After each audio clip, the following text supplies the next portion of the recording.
За та бүхэндээ энэ удаа мянган түмний дээл хувцсыг танилцуулах гэж байгаадаа таатайгаар.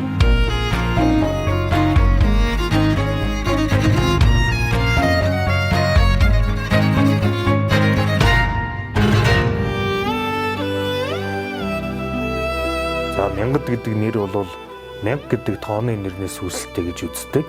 За өнөөдөр бол Ховд аймгийн мянгад суманд буюу Алтан өхий өөр хар ус нуур Ховд голын хөвөөгөр нутгалж байгаа мянгад ястангууд өнөөдрийн байдлаар нэг 6600 орчим хүн амьдран сууж байна гэж ингэж үздэг.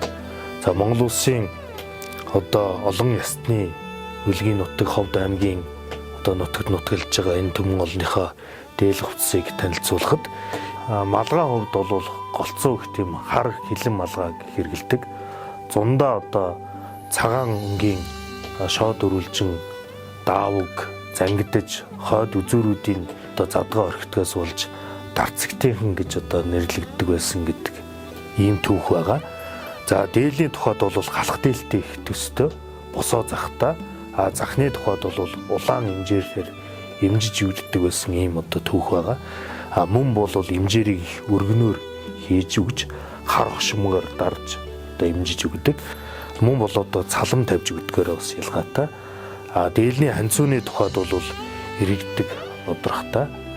Бүсний тухайд цэнхэр болон ногоон, хар ногоон бүсийг дийлэнхтэй хэрэгэлдэг. Өргөн хормойтой. За хормойн тухайд бол бас имжиж өгдөг. Оноон дээрээ бол ямар нэгэн дэлэгдэлхээ шингээхэн бол харьцангуй бага. Харин оноог бол багаар хийж өгдөг. Зарим үед бол оноогүй хийдэг тохиолдлууд байдаг. За мянгад эмэгтэй дээл хувцсны тухайд бол халах эмэгтэй өмсгөл зүүсгэлтэй их ижил төстэй.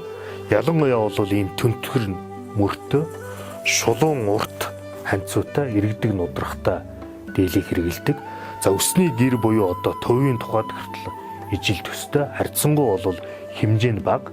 Өмсгөл зүүсгэлийн тухайд гоёлын тухайд бол бас бага. Тэгсэн хэрнээ шүрийг бол маш ихээр хэрэгэлдэг байгаа. Дээлний захны тухайд ижилхэн бас босоо захтай. Харин улаан өнгөөр имжиж өгдгээрээ бол онцлог.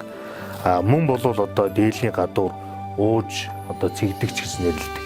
Энийг бол урт уужийг бол баяр ёслолын үед хэрэглэнэ. Харин бүслэгэнд хүрсэн богино уужийг бол энгийн үед хэрэгэлдэг байгаа.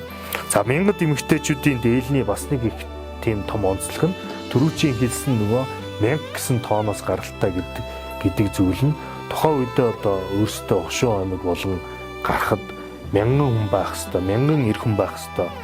Мөн дайн балдаанд явхад мянган эр дайн балдаанд явах байсан.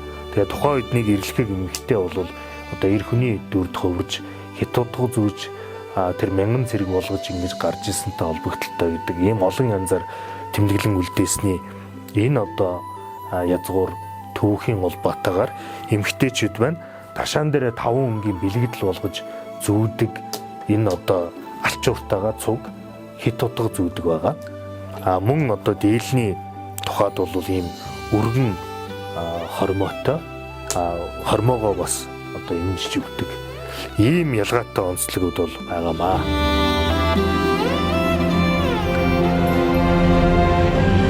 Ойр түмнээс омог задарсан түүх олон эстний хязгаарт овглон орсон хямар хойд алтан хин сарманд үүрээ зассан баатрууд Ховд голыг цалгуулах шиг цадиг түүхээ мөнхөлсөн мянгад түмэн минь оршвоо.